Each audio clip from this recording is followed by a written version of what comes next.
The day the galaxy understood that humans are just apex predators pretending to be diplomats.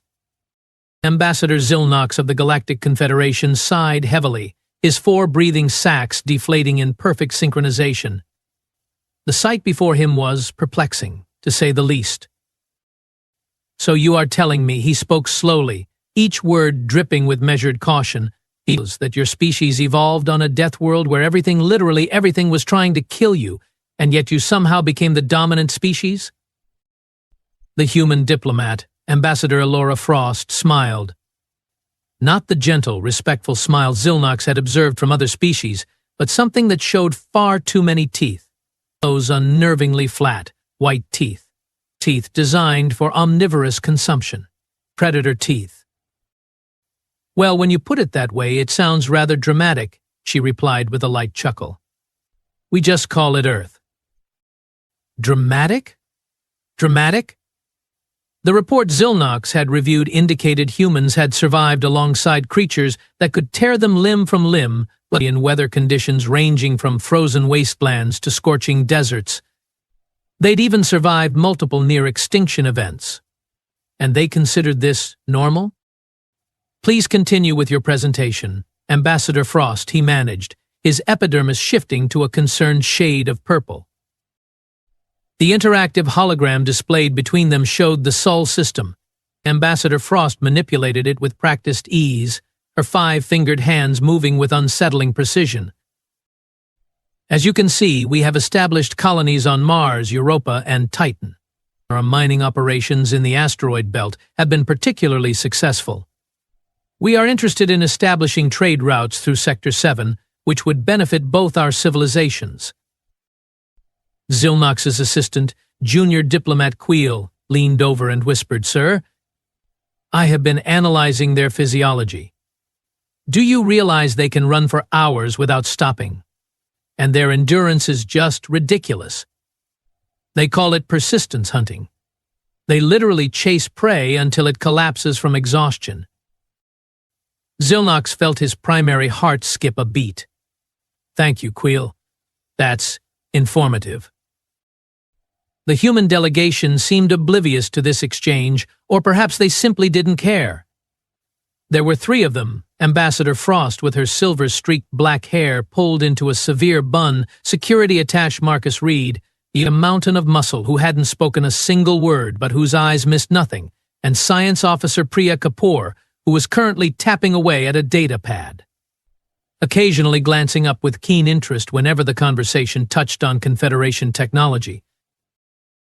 "We understand you have concerns about allowing a new species into this sector," Ambassador Frost continued smoothly. "Rest assured, we come with peaceful intentions.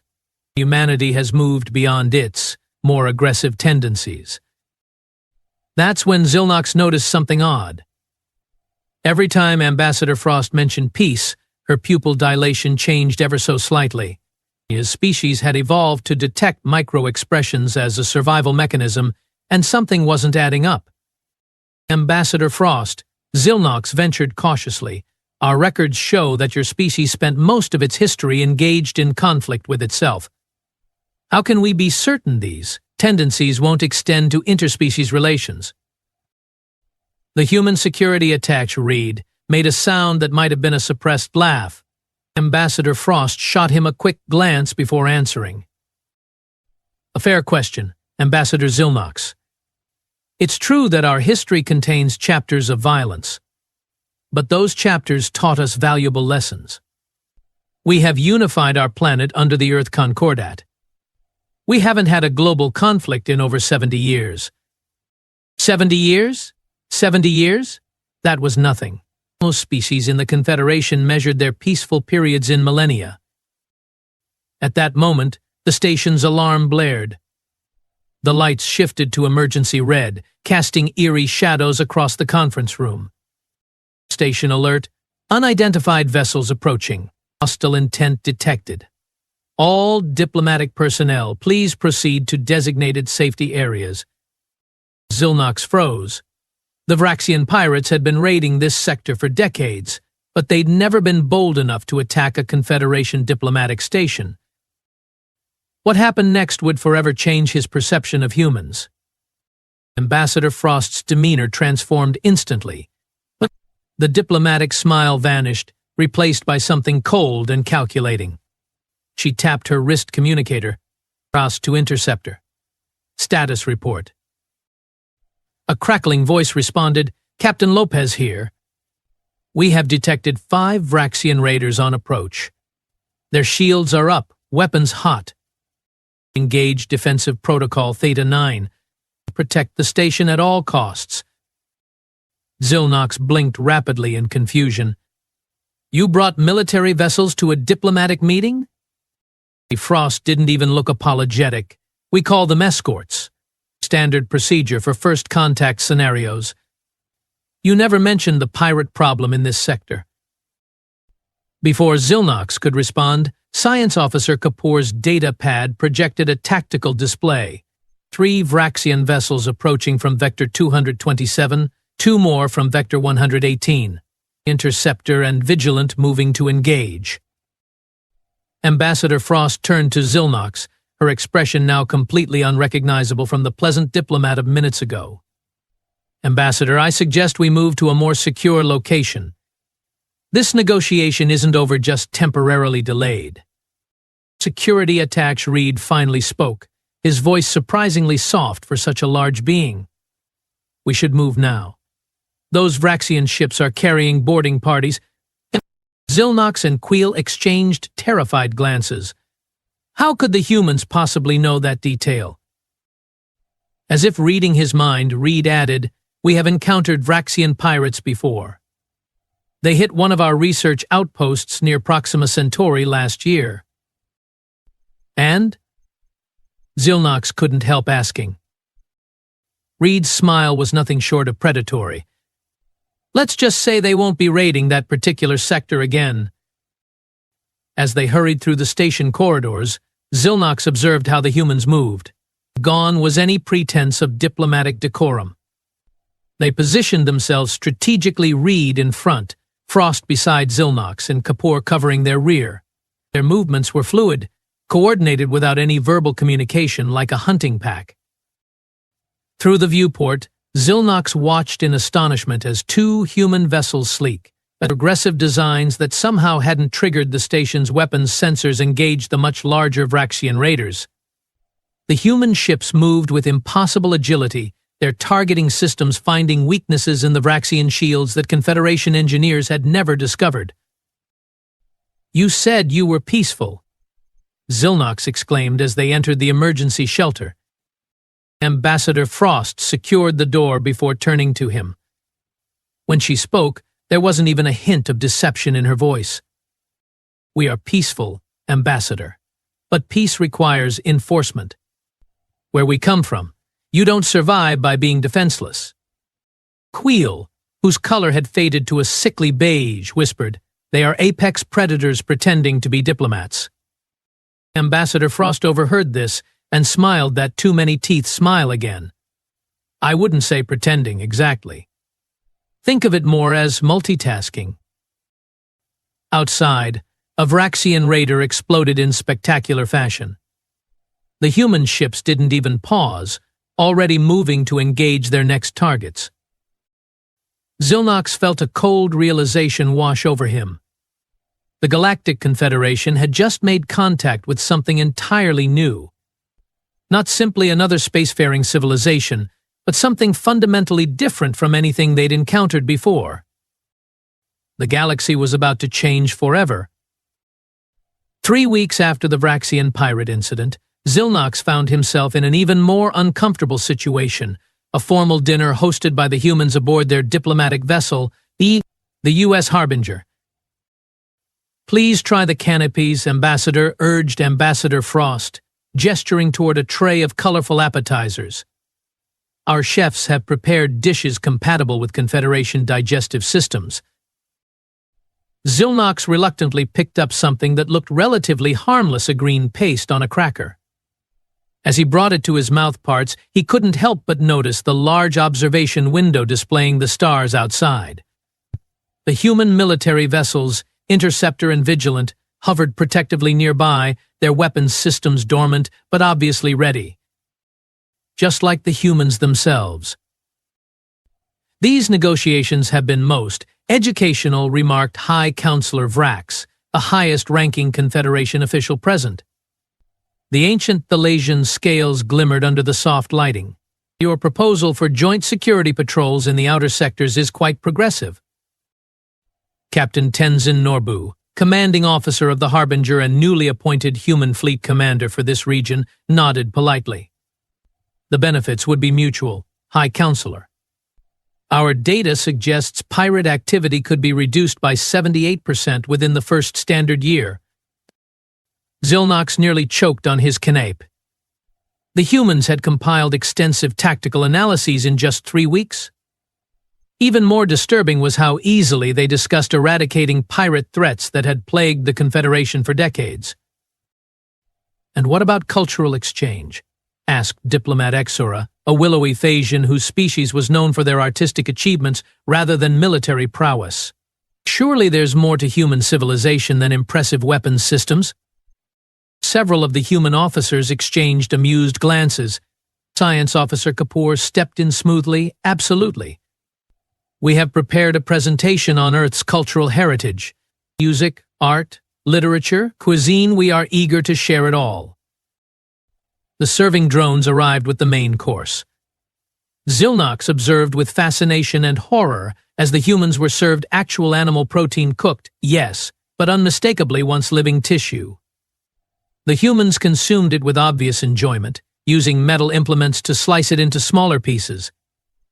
Is something wrong with your meal, Ambassador Zilnox? Asked Ambassador Frost, noticing his discomfort. No, not at all.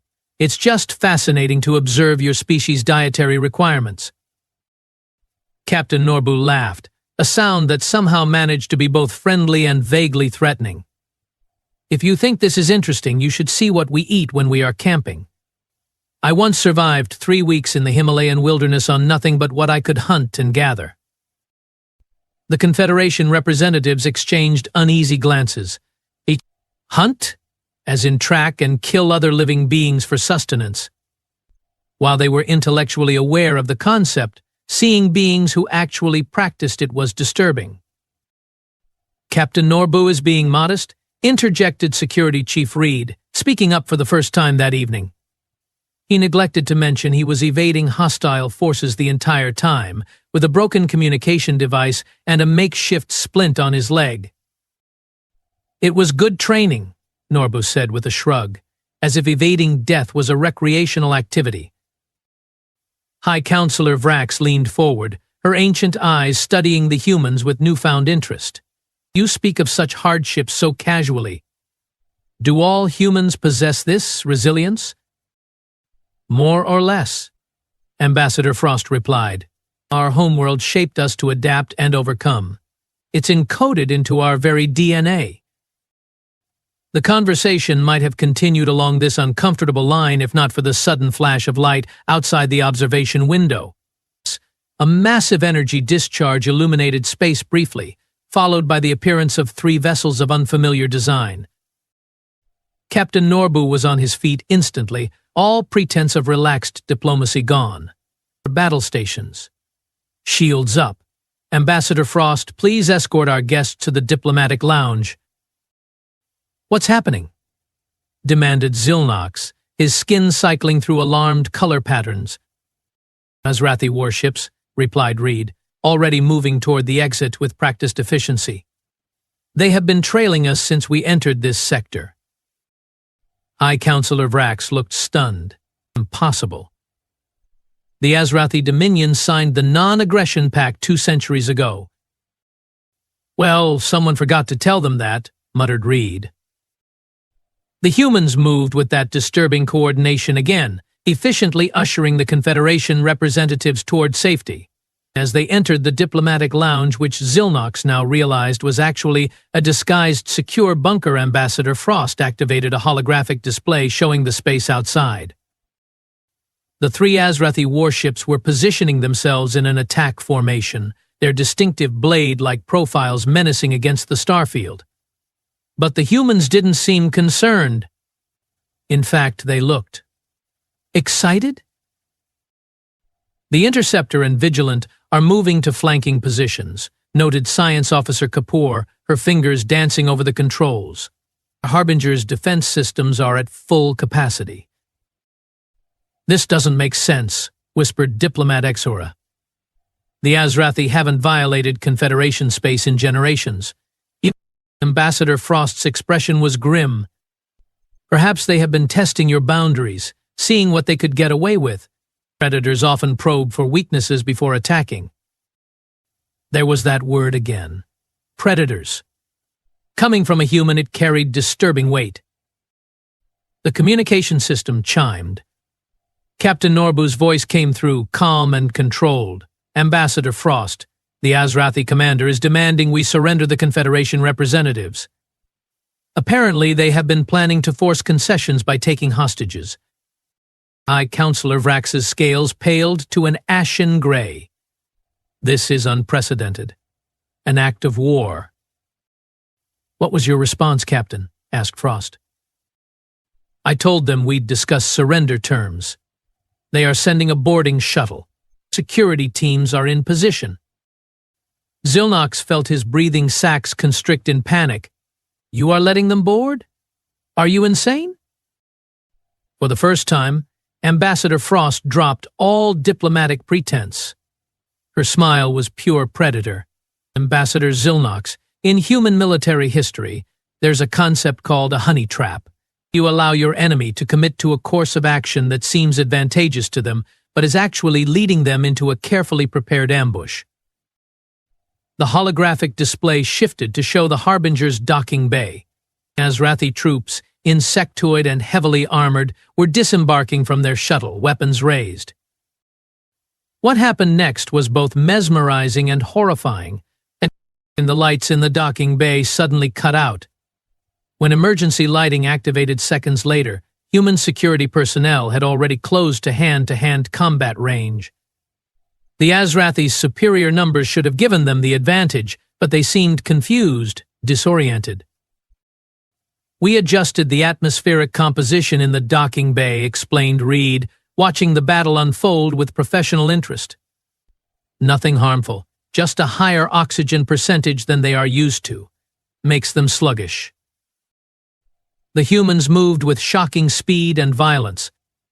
Zilnox had studied combat techniques from across the Confederation, but nothing prepared him for the brutal efficiency displayed by the human security forces.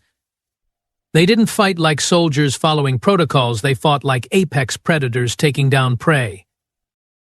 Within minutes, the Azrathi boarding party was subdued. Not a single human casualty.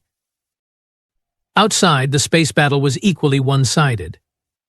The human vessels hadn't even fired their main weapons. Instead, they deployed what Ambassador Frost casually described as electronic warfare countermeasures, leaving the Azrathi ships drifting, their systems compromised. This is how humans negotiate, isn't it? Zilnox finally asked, his voice barely audible. All the diplomatic protocols, the cultural exchanges, the trade agreements, it's all just a veneer. Ambassador Frost considered this for a moment before responding. Not a veneer, Ambassador. We genuinely desire peaceful relations. But where we come from, peace is not the natural state of things. Peace must be created, nurtured, and sometimes enforced. High Counselor Vrax, who had been watching the humans with growing comprehension, finally spoke. Your species evolved on a world where you were neither the strongest nor the fastest, yet you became the apex predators. Not through physical dominance, but through intelligence, cooperation, and the ability to use tools, including the tool of diplomacy. That's surprisingly insightful, High Counselor, admitted Frost. I have lived for 3 centuries, Ambassador Frost. I recognize dangerous species when I see them. The ancient Thalasian's eyes narrowed. The question now is whether your predatory nature will be directed against threats to galactic stability, or whether you yourselves will become the threat. The human ambassador met her gaze unflinchingly. That, High Counselor, is entirely up to how these negotiations proceed. Outside, the disabled Azrathi vessels were being secured by human boarding parties. The galaxy was watching, And the message was clear: there was a new apex predator in the cosmic food chain.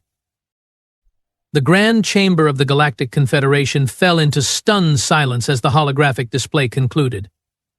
For the past 20 minutes, the assembled representatives of 87 spacefaring civilizations had watched footage of the human response to the Azrathi incursion.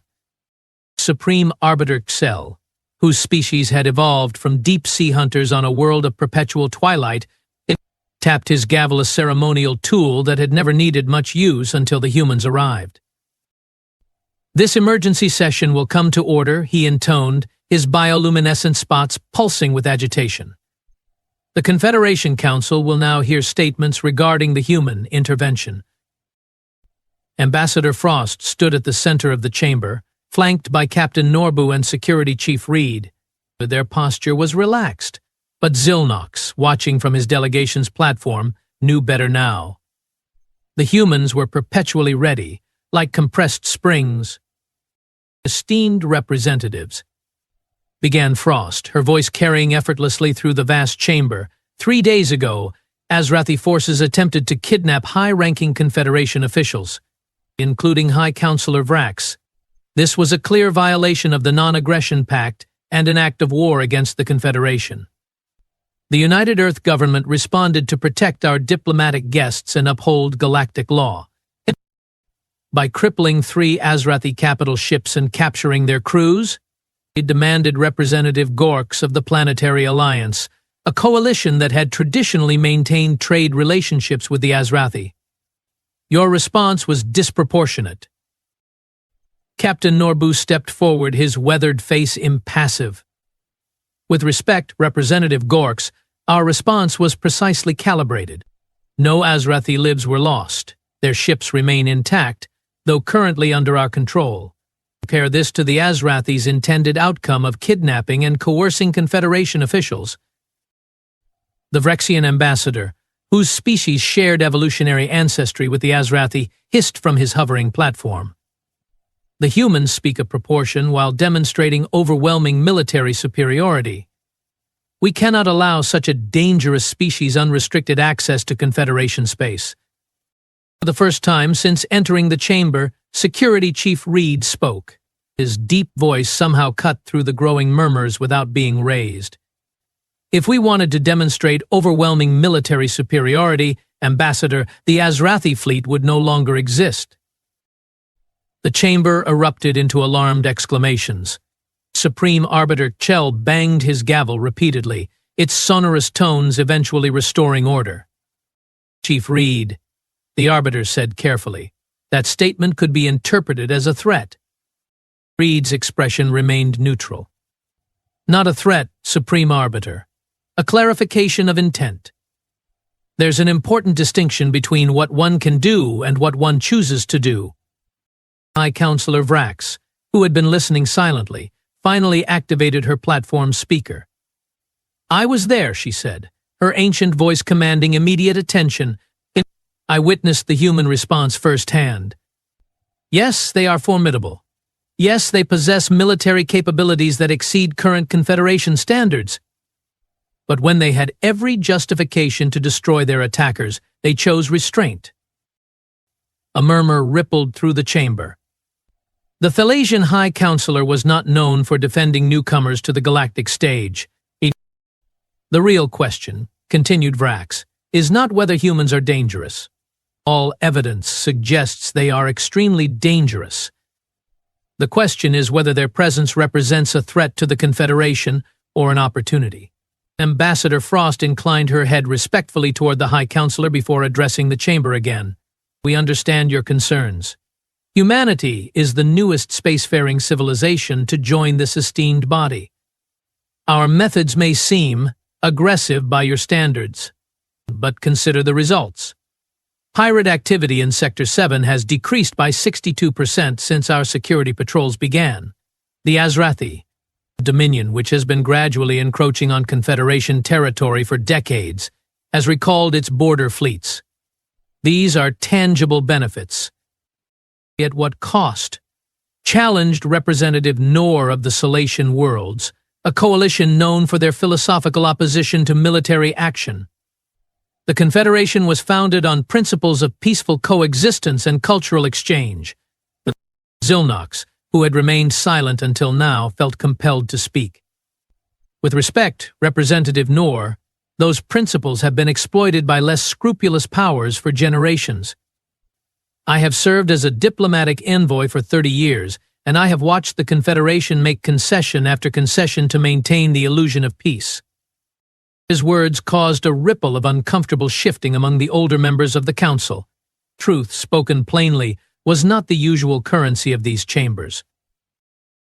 The humans are predators, yes, Zilnox continued, surprised by his own boldness. They evolved in conditions we can barely comprehend. But they have channeled those predatory instincts into a strict ethical framework. They don't seek conquest, they seek order. Security Chief Reed's expression remained impassive, but Ambassador Frost shot Zilnox a look of genuine surprise and what might have been respect. The debate continued for hours, factions forming and reforming as the implications of human inclusion in the Confederation were examined from every angle. Throughout it all, the human delegation remained calm, answering questions directly, neither downplaying their military capabilities nor brandishing them unnecessarily. As the session neared its conclusion, a communication officer rushed to Supreme Arbiter Xel, whispering urgently. The Arbiter's bioluminescent spots flashed in alarm patterns. "This session is temporarily suspended," he announced. "We have received reports that an Azrathi battle fleet has just entered Confederation space. 30 vessels, including dreadnoughts, on direct course for this station." Panic rippled through the chamber. The Confederation's defensive fleet consisted of just 12 vessels, primarily designed for peacekeeping rather than full-scale warfare. Captain Norbu stepped forward, all diplomatic pretense gone. "Supreme Arbiter, with your permission, the U.S. Harbinger, Interceptor, and Vigilance stand ready to assist in the station's defense." 3 ships against 30? Scoffed the Vrexian ambassador. "This is suicide. Or perhaps a convenient excuse for the humans to abandon us." Norbu's expression hardened. 3 human ships, Ambassador, and we won't be alone for long. As if on cue, the massive view screen dominating one wall of the chamber shifted to show local space. A swirling vortex of energy was forming, a massive hyperspace rupture unlike anything the Confederation had ever utilized. From this rupture emerged vessels of clearly human design, but on a scale that made the Harbinger look like a shuttlecraft. One after another they emerged sleek, purpose-built warships bearing the insignia of the United Earth Fleet. "The 7th Expeditionary Fleet," announced Captain Norbu, a hint of pride breaking through his professional demeanor. 20 capital ships under the command of Admiral Helena Reyes. They have been on standby at the edge of this sector since we detected Azrathi fleet movements 3 days ago. Ambassador Frost turned to face the stunned council. The United Earth government suspected the Azrathi might attempt a show of force. We took precautions. You lured them into a trap," whispered Representative Noor, horrified and impressed in equal measure. "No," corrected Security Chief Reed. "We established a defensive perimeter to protect Confederation citizens and property. If the Azrathi choose to test that perimeter, they do so at their own risk." The view screen showed the human fleet moving into formation, not a defensive huddle around the station as many expected, but an aggressive forward deployment, it directly intercepting the approaching Azrathi vessels. "This is Admiral Helena Reyes of the United Earth Fleet to Azrathi forces," came a new voice over the chamber's communication system. "You have entered Confederation space, without authorization and with apparent hostile intent. Power down your weapons systems and adjust course immediately, or we will be forced to take defensive action." The chamber watched in tense silence as the Azrathi fleet continued its approach. For a moment it seemed conflict was inevitable. Then, incredibly, the Azrathi vessels began to alter course. Not a fighting retreat, but a full withdrawal, their formation breaking up as they activated their faster-than-light drives and vanished from sensor range. No shots fired, no lives lost, just the undeniable demonstration of power and the willingness to use it if necessary. The council chamber remained silent for several long moments before erupting into a cacophony of voices, some alarmed, others relieved, all processing the implications of what they had just witnessed. Supreme Arbiter Chell eventually restored order. "I believe," he said carefully, "that today's events have given us much to consider regarding the human application for full Confederation membership." Ambassador Frost stepped forward once more. "Supreme Arbiter, esteemed representatives, today you have seen one aspect of humanity, our capacity and readiness to defend ourselves and our allies. But there is so much more to us. We are explorers, scientists, artists. We seek knowledge and understanding as avidly as any species in this chamber." She paused, her expression softening slightly. "Yes, we evolved as predators. We cannot change our nature. But we have chosen to direct our instincts toward protection rather than conquest. The galaxy is full of threats, some known, others yet to be encountered. The Confederation needs not just diplomats and philosophers, but guardians as well." As the emergency session adjourned, Zilnox found himself contemplating the strange duality of humans. They were indeed apex predators masquerading as diplomats, but perhaps, just perhaps, that was exactly what the galaxy needed. One standard year after the Azrathi incident, the Galactic Confederation had changed irrevocably. The integration of humans into Confederation affairs had accelerated at a pace that left many traditional powers struggling to adapt. Zilnox, recently promoted to senior ambassador following his handling of the human first contact, stood beside Ambassador Frost on the observation deck of New Harmony Station. This state-of-the-art diplomatic hub represented the first joint construction project between humans and the Confederation, orbiting a neutral star at the intersection of three major trade routes. "Quite the view, isn't it?" remarked Frost, gesturing toward the sprawling spaceport below, where vessels of dozens of designs docked and departed in a carefully choreographed dance. "Indeed," agreed Zilnox, his skin displaying a pattern of contentment.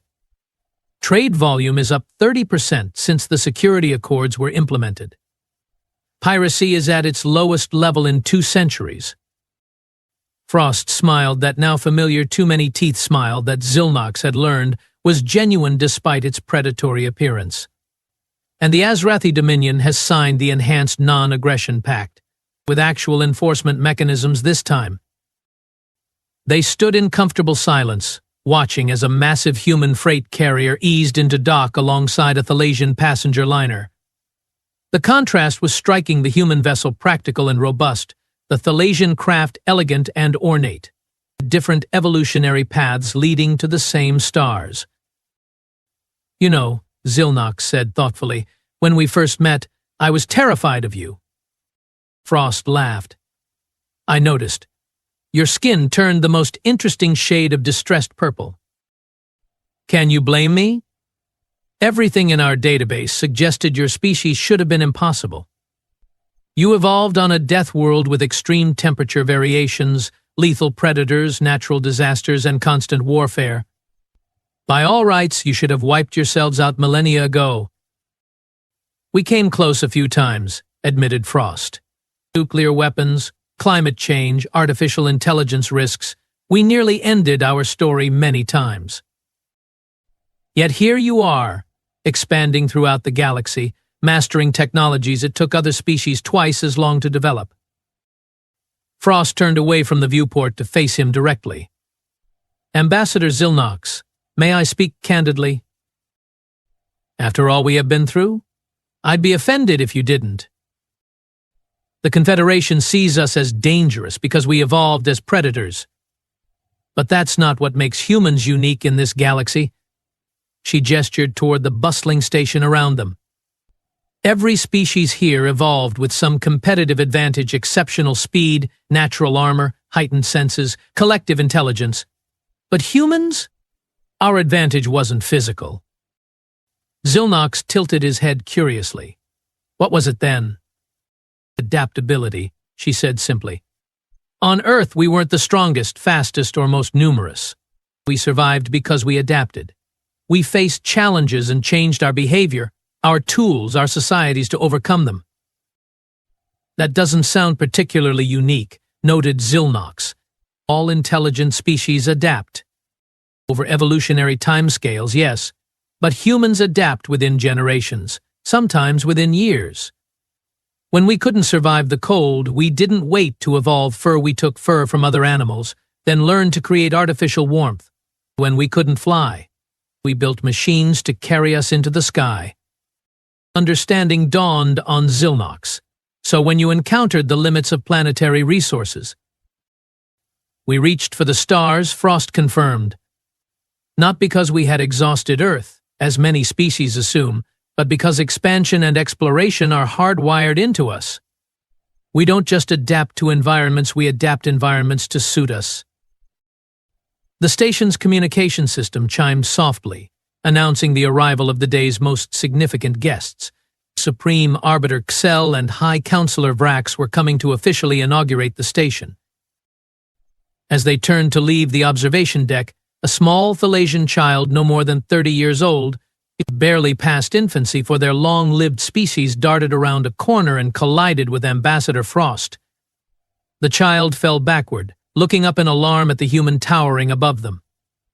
Instead of continuing toward the ceremony, Frost immediately knelt down, bringing herself to eye level with the youngster. "Hello there," she said gently. "Are you all right?" The child blinked rapid fire, a Thalasian expression of surprise. "You are a human." "Last time I checked," Frost replied with a warm laugh. "My name is Alora." "I'm Trex," the child announced, fear rapidly transforming into curiosity. "Is it true humans can regenerate their limbs?" Frost chuckled. "Not quite. We can heal from injuries, but we can't regrow lost limbs like some species." "Oh." Trex looked momentarily disappointed before brightening again. "But you can eat almost anything, right? Even toxic substances." "Well, we have limits," Frost explained patiently. "But we do have impressive detoxification systems." Zilnox watched this exchange with fascination. Here was the feared human predator, crouched on the floor of a diplomatic station, earnestly discussing biology with a child of a species that had initially voted against human inclusion in the Confederation. A Thalasian guardian rushed around the corner, looking mortified. "Trex, you can't just run off like that." "I apologize, Ambassador Frost. He's very interested in xenobiology." "No harm done," Frost assured them, rising to her feet. In fact, Trex asked some excellent questions. Perhaps he has a future in diplomacy. As the Guardian led a reluctant Trex away, Zilnox and Frost continued toward the inauguration ceremony. "You are good with younglings," observed Zilnox. "Children are important to humans," Frost replied. "We are intensely protective of them, all children, not just our own. It's another predator trait, actually." They arrived at the Grand Atrium where dignitaries from across the Confederation had gathered. The mood was celebratory, but Zilnox noticed how the crowd subtly parted for Ambassador Frost, not out of fear, precisely, but a kind of respectful wariness. Supreme Arbiter Xel approached them, his bioluminescent spots glowing in formal patterns. "Ambassador Frost, Ambassador Zilnox. Today marks a significant milestone in Confederation history." "Indeed it does, Supreme Arbiter," agreed Frost. "The first of many joint endeavors, I hope." High Counselor Vrax joined them, moving slowly but deliberately on her ceremonial hover platform. Despite her advanced age, her eyes remained sharp and evaluating. "Ambassador Frost, a word before the ceremony." Frost nodded respectfully, and they moved slightly apart from the crowd. Zilnox, whose species possessed exceptional hearing, couldn't help overhearing their conversation. "You have done remarkable work this past year," Vrax said without preamble. "The Confederation is stronger than it has been in centuries." "Thank you, High Counselor. We are pleased to contribute to galactic stability." Vrax's ancient eyes studied the human carefully. I have been observing your species closely. Your reputation as predators is well-deserved, but incomplete. Your true evolutionary advantage is more subtle, isn't it? Frost raised an eyebrow. How so? Predators hunt, said Vrax. But humans do something far more dangerous. You transform. Every challenge you face, you emerge changed, adapted. Most species would have been broken by the trials your world presented. You used them as forges. For once, Ambassador Frost seemed at a loss for words. The Thalasian archives contain records spanning 12,000 years, continued Vrax. In that time, we have witnessed 17 spacefaring civilizations rise and fall. Some collapsed under their own weight. Others were destroyed by external threats. But most simply, stagnated. They reached a plateau and never advanced further. And you think humans are different? Asked Frost. I know you are, replied Vrax. Most species evolve to fit their environment, then stop. Humans never stop. You're constantly dissatisfied, constantly striving. It makes you dangerous, yes, but also invaluable. The station's announcement system chimed, indicating the ceremony was about to begin. Frost and Vrax rejoined the gathering. As Supreme Arbiter Xel began his address, Xilnox found himself surveying the assembled dignitaries. The Confederation had existed for millennia before humans arrived, a loose coalition of species united more by convenience than conviction. Now, in just 1 year, everything had changed. Human security protocols had been adopted across Confederation space. Human educational exchanges were oversubscribed. Human entertainment, with its strange emphasis on conflict and resolution, was wildly popular among younger generations of dozens of species. Today, Xel was saying, we celebrate not just a new station, but a new era of cooperation and mutual protection. The unspoken truth hung in the air, a truth the Confederation was only beginning to accept. The galaxy had always been dangerous. The difference was that now, for the first time, the Confederation had dangerous allies. As if to punctuate this thought, a formation of human vessels executed a perfect flyby outside the station's massive viewports, a ceremonial gesture, but also an unmistakable demonstration of precision and power. The reception following the ceremony was lively, with representatives from across the Confederation mingling more freely than Xilnox had ever witnessed. The traditional species-based clustering had given way to more integrated groupings, with humans at the center of many conversations. Security Chief Reed, now promoted to Commander of Joint Confederation Security Forces, approached Xilnox with 2 glasses of compatible refreshments. Quite a change from our first meeting, wouldn't you say, Ambassador?